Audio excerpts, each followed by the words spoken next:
Hello people, అందరు ఎలా ఉన్నారు? మేమైతే చాలా బాగున్నాం.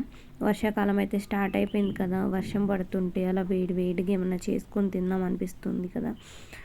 అలా అని బయటికి వెళ్ళి తినలేము ఎక్కువగా. అందుకని ఎంతవరకు వీలైతే అంతవరకు ఇంట్లోనే చేసుకోవడానికి ట్రై చేయండి.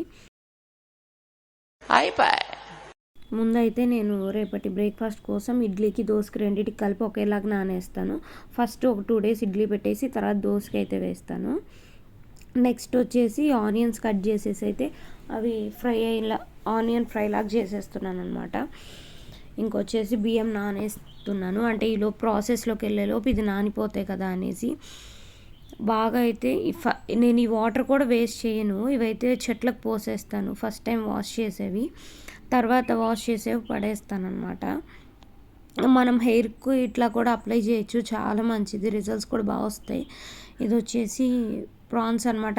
నీట్గా క్లీన్ చేసేసుకొని అల్లం వెల్లుల్లి పేస్ట్, పసుపు, ఉప్పు, కారం, ధనియా పౌడర్, జీరా పౌడర్, గరం మసాలా, ఇంకా కొంచెం లెమన్, ఆయిల్ వేసేసి బాగా మ్యారినేట్ చేయండి. మ్యారినేట్ చేసిన తర్వాత మనం ఫ్రై చేసుకున్న ఆనియన్స్ కూడా ఉంటాయి కదా, అవి కూడా వేసి బాగా మిక్స్ చేయండి. తర్వాత కొంచెం లెమన్, మింటు, కొరియాండర్ లీవ్స్ వేసేసి, నేను పచ్చిమిర్చి వేయడం మర్చిపోయాను, అవి లాస్ట్లో వేసాను అనమాట. ఇలా దాల్చిన చెక్క ఉంటే షాజీరా వేసుకోవచ్చు, లవంగాలు, కొంచెం మిరియాలు, యాలకులు వేసేసి బాగా మ్యారినేట్ చేయండి. ఎక్కువ టైం లేదు అని అంటే ఒక 10-15 minutes ఫ్రిడ్జ్లో పెట్టుకోండి. ఈలోపు మిగతా ప్రాసెస్ చేసుకునేలోపు ఒక 15 minutes అలా మ్యారినేట్ చేయొచ్చు. మాకైతే చాలా టైం ఉంది కాబట్టి దగ్గర దగ్గర 1 hour అయితే మ్యారినేట్ చేశాను. ఈలోపు అయితే మా పిల్లలు అసలు మామూలుగా అయితే పొద్దున్న నిద్రపోతారు కదా, అసలు ఈరోజు నిద్రే పోలేదు. అమ్మ ముక్క అని వాళ్ళ నాన్న నిద్ర లేచి తెచ్చిందాక వదిలిపెట్టలేదన్నమాట. మామూలుగా అయితే తక్కువ తింటారు, కానీ ఈరోజు మరేమో టీవీ ఆన్ చేయగానే ఫుడ్ ఆన్ ఫామ్ వస్తుంది కదా, దాంట్లో చూసారనమాట ముక్క తింటున్నారు అనేసి. అదే అడుగుతున్నారు, పొద్దున్న లేచి టీవీ పెట్టింది, నాన్న లే ముక్కతే ముక్కదా. అందుకని వాళ్ళ డాడీ వెళ్ళి అప్పటికప్పుడు ప్రాన్స్ తీసుకొచ్చారనమాట. మ్యాక్సిమం చికెన్ ఇట్లాంటివి అవాయిడ్ చేస్తాం మేము. అంటే ఇంతకుముందు బాగా తినేవాళ్ళం, ఇప్పుడైతే అవాయిడ్ చేస్తున్నాం మేము. ఎందుకంటే అది మంచిది కాదు హెల్త్కి కూడా అనేసి. ఎక్కువ నాటుకోడి కావాలంటే తినచ్చు, కానీ నార్మల్ చికెన్ అయితే ఇప్పుడు మానేసాం. ఇంక ఈ ప్రాసెస్ అంతా అయ్యేసరికి మాకు అంటే ఈజీనే, కాకపోతే నాకు పిల్లలు, నేను ఇదంతా మేనేజ్ చేసి నాకు కొంచెం టైం పట్టింది. అచ్చంగా అది ఒక్కటే చేసే పని అయితే తొందరగా అయిపోతుంది అనమాట. అలాగే కర్డ్ కూడా వేసుకొని కొంచెం మ్యారినేట్ చేసేయండి. అసలు టేస్ట్ అయితే అద్దరిపోయిందనమాట. చాలా రోజుల తర్వాత చేసిన బిర్యానీ. బయట అంటే మసాలా ఎక్కువ వేస్తున్నారు, క్వాంటిటీ కూడా తక్కువ ఇస్తున్నారు, అందుకనేసి అయితే ఈరోజు ఇంట్లోనే చేసేసుకున్నాము. ఇంకా రైస్ బాయిల్ చేయడానికి అయితే ఒక గిన్నె పెట్టేసి దాంట్లో వాటర్ వేసేసాను.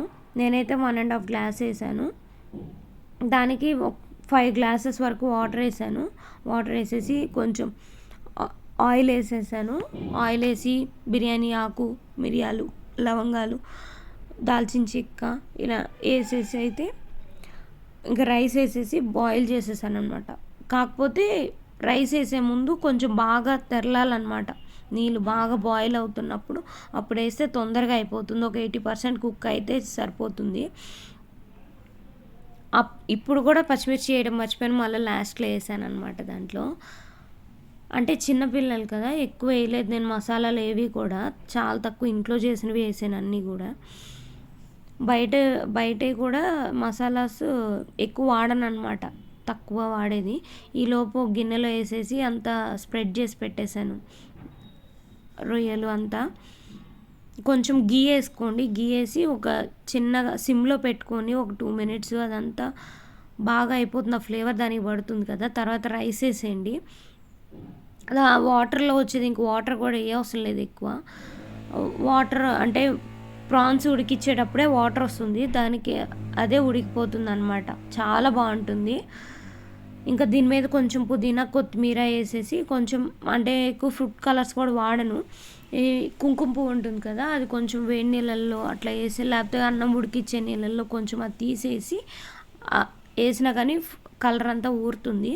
అది కొంచెం దాని మీద వేసేసి ఫ్రైడ్ ఆనియన్స్ వేసేసి మూత పెట్టేస్తే సెట్. అంటే ఆవిరి బయటికి పోకుండా అయితే కవర్ చేయండి. టిష్యూస్ అయినా పెట్టొచ్చు అలాగా. దీంట్లో ఆనియన్ రైతా కాకుండా కుంకుమతో రైతా చేశాను. అది కూడా సూపర్ వచ్చింది. చూడండి ఎలా ఉందో ఆ కలరు, ఆ పొడిగా అన్నం సూపర్ ఉంటుంది తింటుంటే. ఆ మసాలా కూడా ఎక్కువ లేదు కదా, చాలా అంటే స్పైసీ తక్కువ, మైల్డ్గా సూపర్ ఉంది అసలు. ఇంక ఇక్కడైతే మేము తినేయటానికి వచ్చేసాం. మీరు కూడా చేసుకొని తినేయండి. అంటే ఎలా అనిపించిందో కూడా కామెంట్ చేయండి. మా పిల్లలు ఇష్టంగా తిన్నారంటే అది అదిరిపోయినట్టే. ఎందుకంటే చిన్నపిల్లలు కూడా తొందరగా ఇలాంటివి తినరు కదా, వీళ్ళు తిన్నారనమాట. అంటే అందుకే మసాలా తక్కువ ఉంటుంది, పిల్లలు తింటారు కాబట్టి. అన్నీ ఈలోపు ఈవిడ వచ్చేసి రైతా టేస్ట్ చేస్తుంది. వీళ్ళ కర్డ్ తినటం కూడా భలే ఇష్టం. ఈవిడైతే వంకలు పెట్టకుండా తినేస్తుంది. మిగతా వాళ్ళిద్దరైతే కొంచెం ఇదేంటి అదేంటి క్వశ్చన్ బ్యాంకులు అనమాట వాళ్ళు. చూడండి, చూసేదానికి అద్దరిపోయింది అసలు. కాకపోతే వేడివేడిగా పెట్టు అంటుంటే ముక్కలు ఇచ్చేసాను.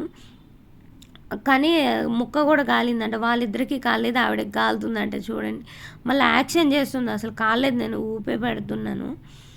చూడండి భలే ఉందంట. చెప్తుంది కూడా బాగుందమ్మా అని.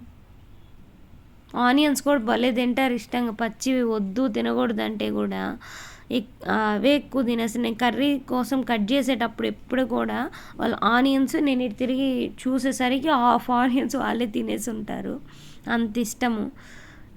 ఈ పెద్ద ఒక్కటే బాగా, అంటే ఏమంటారు, గోల కూడా కాదు అది. నేను తినను అంటే బతిమలాడించుకొని తినడం ఇష్టం అనమాట ఆమెకి. వీళ్ళిద్దరు ఎట్లున్నా తినేస్తారు, అంటే కూర్చొని కదలకుండా తింటారు అంటున్నా. ఇప్పటి వరకు మన వీడియో చూసినందుకు చాలా థ్యాంక్స్. అలానే మన వీడియో ఎలా ఉందో కూడా చెప్పండి. సబ్స్క్రైబ్ చేసుకోండి, లైక్ చేయండి, షేర్ చేయండి, కామెంట్ చేయండి. మా పిల్లలు ఇంకా ఏమైనా వీడియోస్ కావాలి అని అనుకుంటే కింద కామెంట్ చేయొచ్చు, నేను ఆ వీడియోస్ చేయడానికి ట్రై చేస్తాను.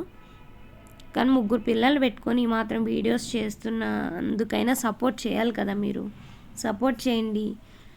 ఇంకా ఏమన్నా నచ్చకపోతే అలాగేమన్నా కూడా కామెంట్ చేయండి. నెక్స్ట్ టైం నుంచి అలా ఏమైనా మార్చుకునే అయితే మారుస్తాను వీడియోస్లో. Thank you.